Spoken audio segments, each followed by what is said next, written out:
there's ever a third party that shows The church boy, yes, can be said.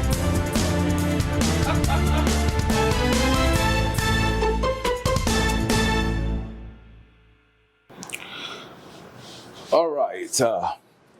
Ladies and gentlemen, my name is Ukela Prince, and I'm glad to welcome you to Talk Your Own.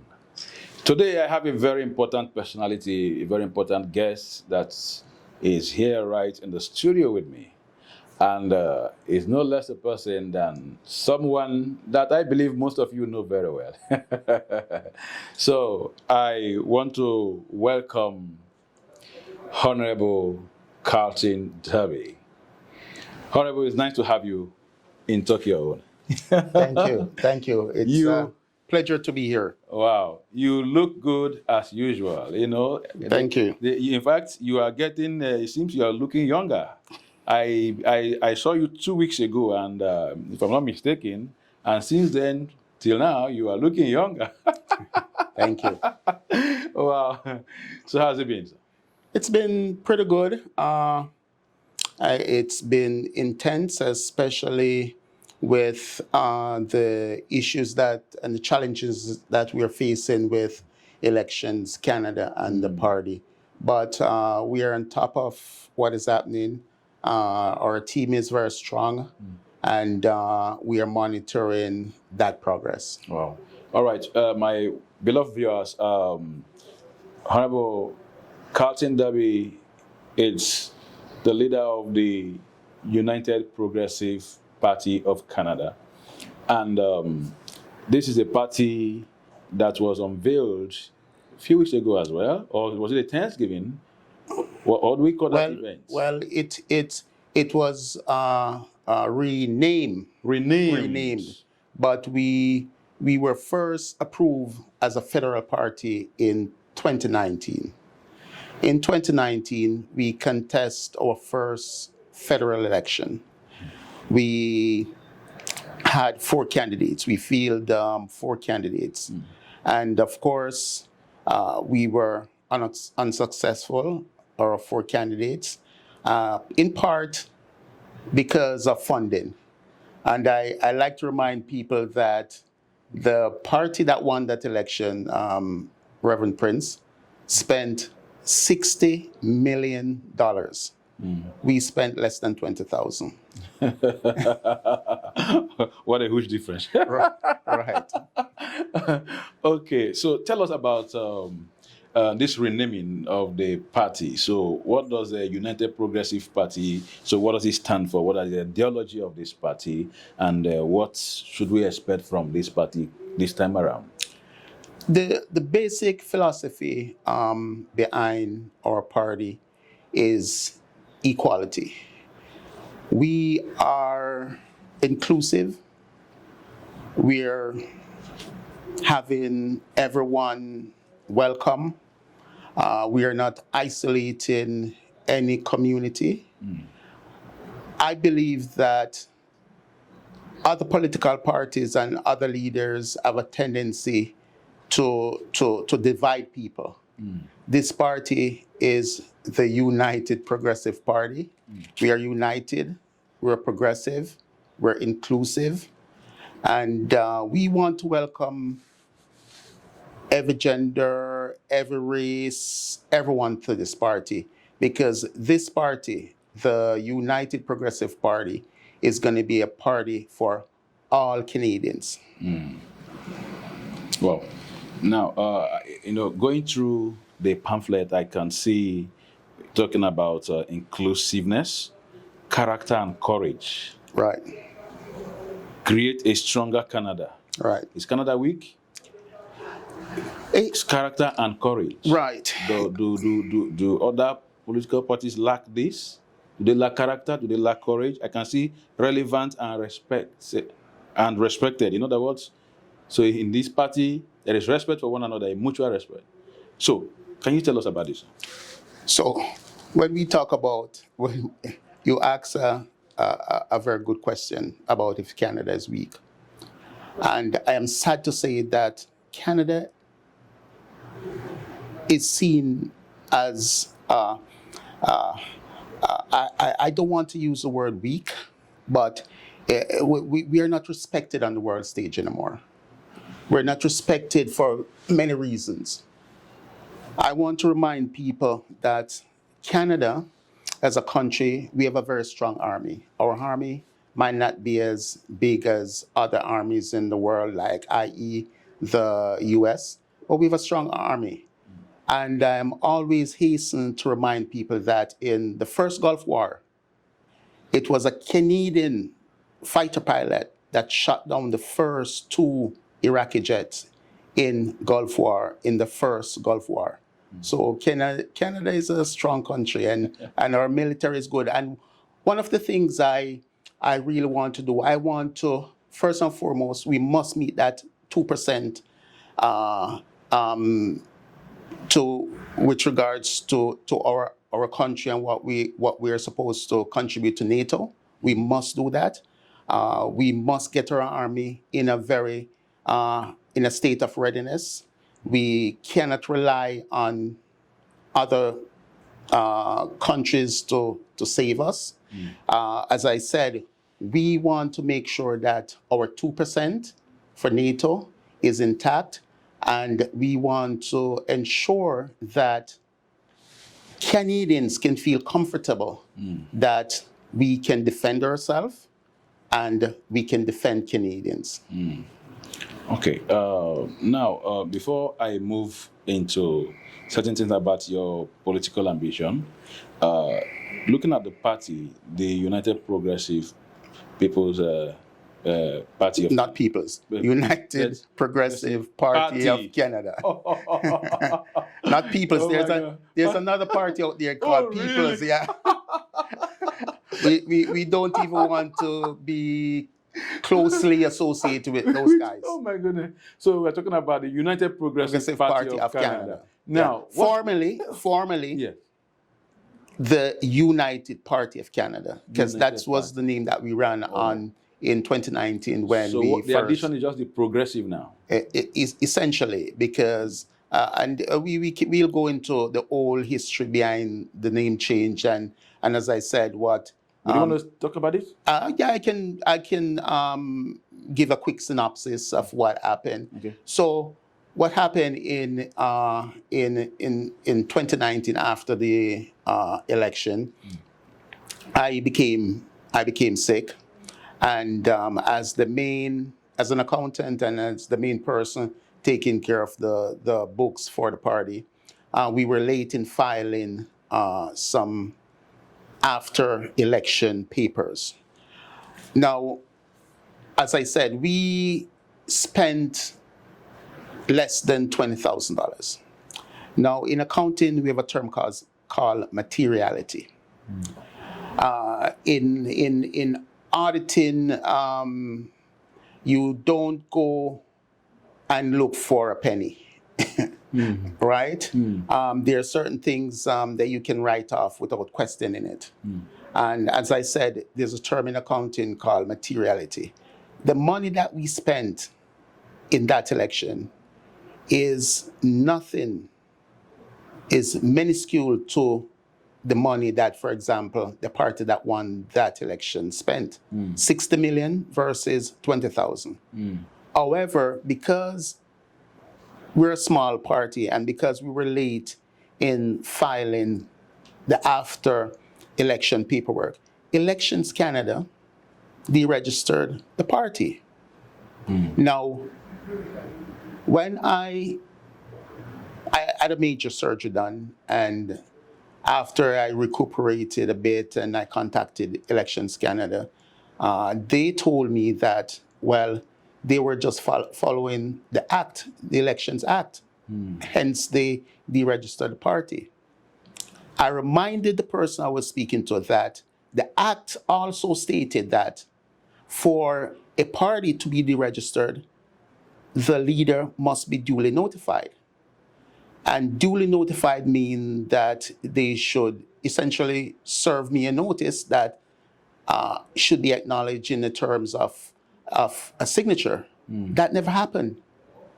However, on one hand, they are following the act by deregistering the party. but on the other hand, they're not following the rules. So I was very troubled by that situation. And to compound the entire situation, after they deregister it and we decided not to put up a fight, and of course we have a lawyer. As a party, we have to have a lawyer. We have to have auditors to be compliant with the Elections Canada requirement. We did not put up a fight in terms of protesting the deregistration. What Elections Canada did was to give that name, the United Party of Canada, to another entity. Oh. Now, I want people to understand this. How does it make sense that you're telling us that we cannot reuse the name as the original owner of the name?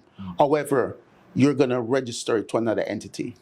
And then what disturbed me is that entity is led by a guy named Trudeau.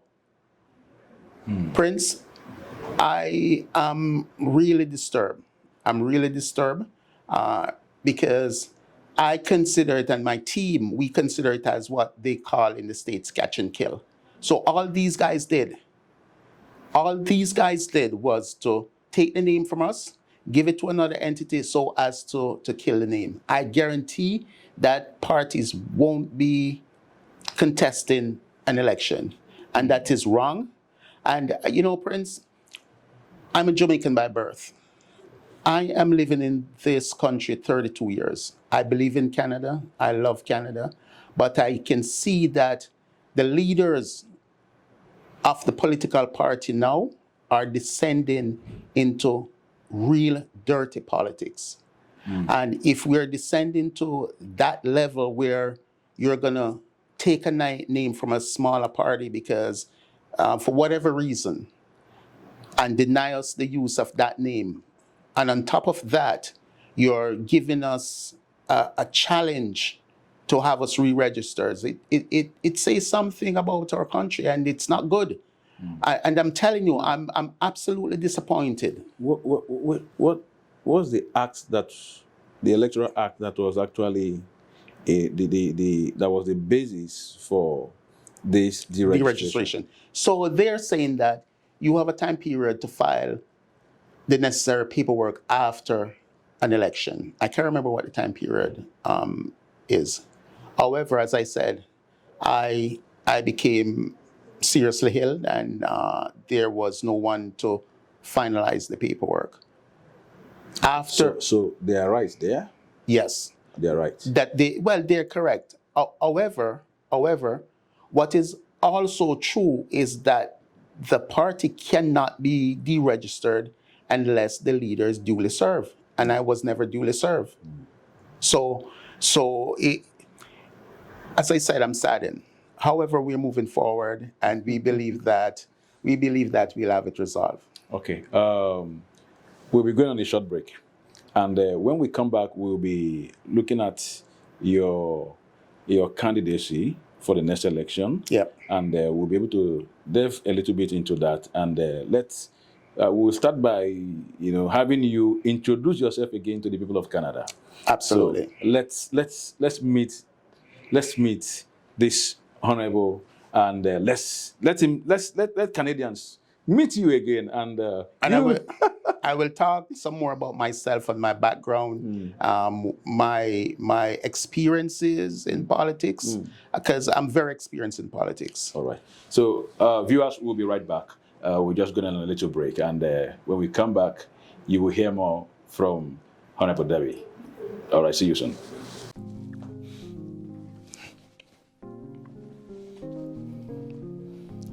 Hello, everyone, and welcome. I am Ukela Prince, and I'm thrilled to introduce to you something truly special. Over the past few months, we've been working behind the scenes to bring you a brand new television experience that will give you a voice. Talk your own. This is a platform where your stories, your opinions, and your creativity take center stage. This is more than just another TV show. This is a community where you can share your passions, discuss ideas, and connect with like-minded people from all over the world. Welcome. It's time to talk your own. Ciao. All right, my esteemed viewers, I want to welcome you back to Talk Your Own. And I have been on set with our own Honorable CARLTON DARBY. Now, before we went on break, so I was saying that it would be lovely for you to introduce or maybe reintroduce yourself to Canadians. So can we hear you, sir? Canadians wants to hear. I am CARLTON DARBY. I am an accountant by profession. Can you look at the camera? I'm also the owner of a medical company. We primarily sell medical equipment and supplies. Our market is overseas, the Caribbean. I'm a father, and I'm a Christian by faith. Before we go, I was saying that I have extensive experience in politics. So again, I'm Jamaican by birth. I'm living here 32 years, more time than I lived in Jamaica. So Canada is my home. We're not going anywhere. I have the awesome experience to observe the running of a small country from behind the scene. And what do I mean by that? My ex-wife worked in the office of the Prime Minister of Jamaica. And the Prime Minister in those days were a man called Edward Philip George Seaga. And she was on his team. I had the great fortune of being in the back of very important meetings, visiting the personal residence of the Prime Minister of Jamaica. I had opportunity to be at parties there while very important people are visiting. I had the opportunity to see many things. I observe, I respect this man because of his commitment to a country. I understand what it takes to run a country from the standpoint, from just looking from the outside. I am fully aware that the job is not easy. It's not an easy job. I have seen this man labor. I have seen the many challenges from behind the scene. It's an awesome responsibility, especially when you know you're doing things to please most of the people, because you can't please all the people. So I've had that experience, and it was great. It was great. Thank you so much, Honorable. Now, in the coming election in Canada, let us know, are you vying for the position of the PM or MP? Both. So in our democratic system, the Prime Minister is chosen by the party. So the party that contest the election and have and obtain the most seats in Parliament, that's where that party will have the Prime Minister, and that's how you form government. No, you can have minority government or you can have majority government. Canadians, the changes that Canada Unite, the Progressive United Party of Canada will bring to our country, and the changes that we're looking for, challenging you guys to ensure that we have a majority government, because I believe, Prince, that Canada is at an inflection point. A recent poll shows that Canadians do not trust the two main party leaders. Canadians are looking for a new direction. Our hashtag is time come for change. Time come for change. Time come for change. And Canadians are looking for a new direction. Only 40% of Canadians vote. Okay, since you're on this now, could you tell Canadians your vision and goal, and what is your economic policy? I believe Canadians will want to hear that. If they are searching for a change, there must be a direction. There must be something that has been there, and they said, no, we need a change in this direction and in that. So I believe they will want to understand, what is the vision? Right. What is your goal? Right. What is your economic policy? Right. So can we hear that, sir? Absolutely. So for 157 years, our first election was 1867. For 157 years, only two parties have led Canada, Liberals and the Conservatives. It's not by accident, it's by design. I believe we can change that design. So for the first time, Prince, in 157 years, we have a black Speaker of the House. It's never happened before. For the first time in 157 years, we have an Indigenous Premier. Never happened before. For the first time in 157 years, we have a Chinese Mayor of Toronto. What was Jean Augustine? She was just a member of Parliament. That's 1993, right? Right. So for the first time in 157 years, we have a Chinese mayor. Has never happened before. And to a lesser extent, for the first time in 157 years, we have a lady, she's Jamaican as well. She ran in a place called Southgate. Southgate is 30 minutes north of Barrie. 99.9% white people. White folks, white Canadians. She won. That tells us that Canadians are not looking at the color of your skin. Canadians are looking at your character and what you can bring to them, and if they can trust you. Canadians cannot trust the current politicians. Now, with respect to policy, and I want to be very clear, we hear our Prime Minister and leaders of the two main political parties talking about Canadians cannot buy food. That is a shame. That's a travesty. So the first thing that we will do once we get into power, and it's not going to be easy, it's going to be tough, but we have to overhaul our entire tax system. Our tax system is too heavily based on production and not consumption. And I'll explain that a little bit. And while I'm on taxes, that capital gains tax that this current government increase, it's a joke. It won't do anything, and it's affecting. They're saying it's for rich people. It's affecting ordinary Canadians.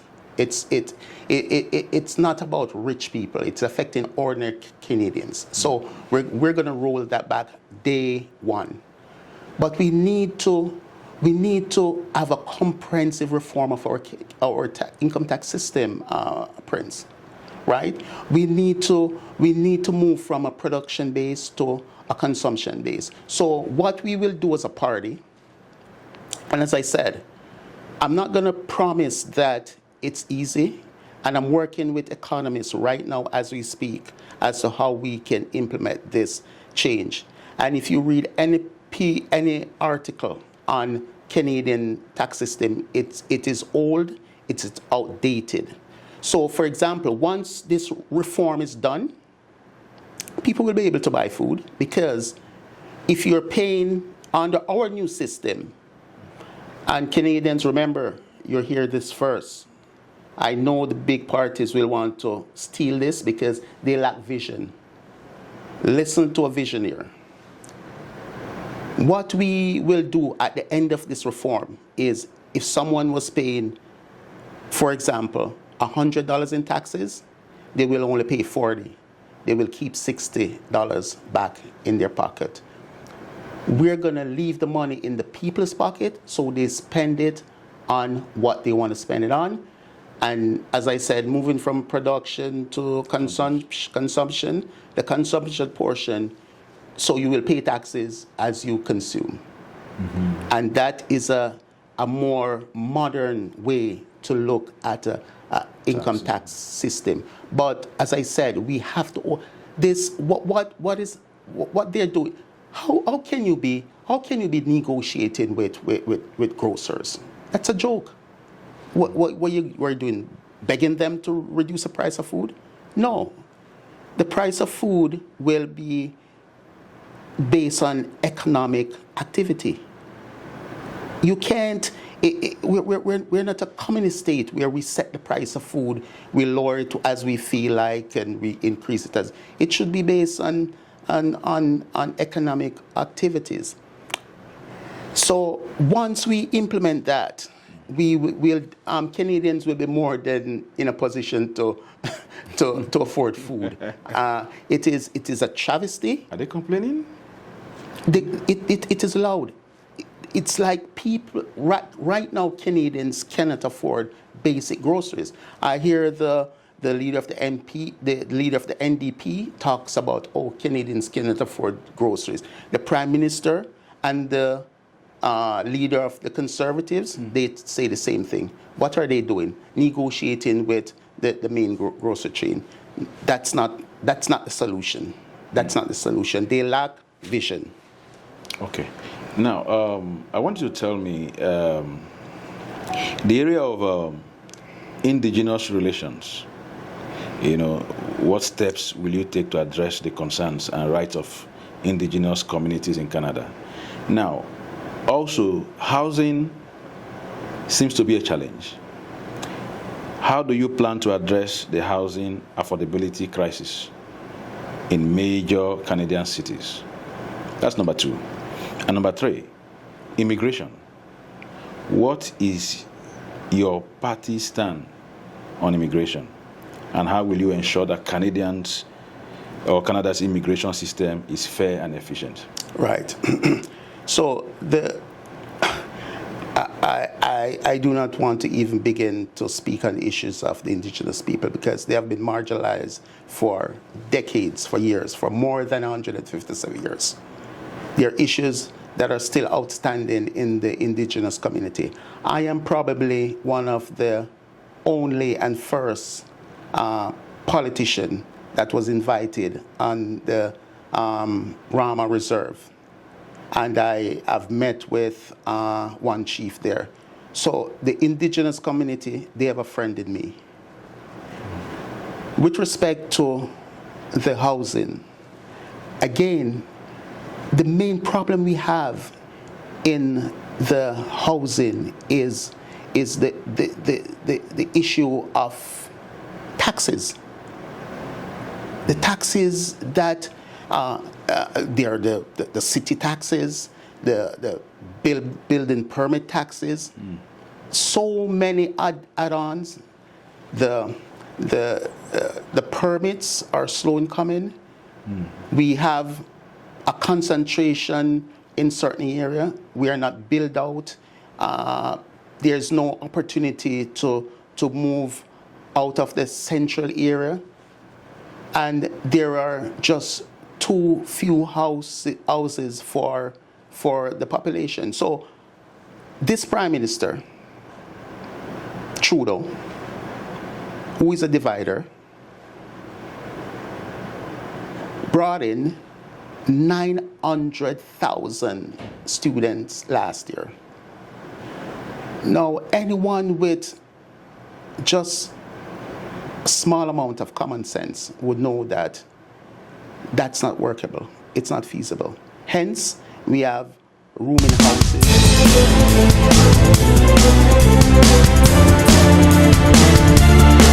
Your own.